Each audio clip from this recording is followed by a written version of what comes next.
এটা তার জন্য অনেক দামি। लेकिन মসজিদে 3 মিনিট বসে না।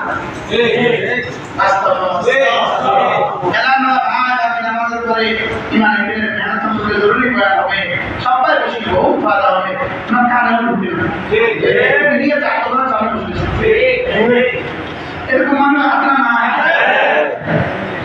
কেউ না।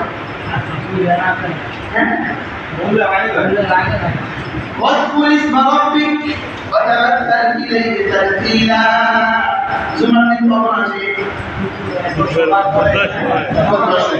খুতবার সময় আমি তো বহুত কম মানুষ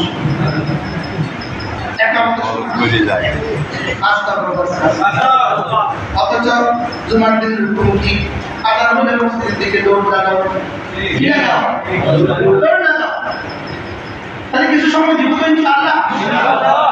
এবার আল্লাহ নবী বলেন কোন মানুষ যদি 5 ওয়াক্ত নামাজ পড়ে আর যদি পড়ে কি করে আর রাসূল বলেন লাম ইয়ামনাহু আন দুখুল জান্নাতি ইল্লা আল-মাউত, মৃত্যু ছাড়া তাকে জান্নাতে যেতে আর কেউ বাধা দিবে না। মরতে দেরি হবে, জান্নাতে যেতে দেরি হবে না। 5 ওয়াক্ত নামাজ পড়ে কি করব? বিসমিল্লাহির রহমানির রহিম। আল্লাহু লা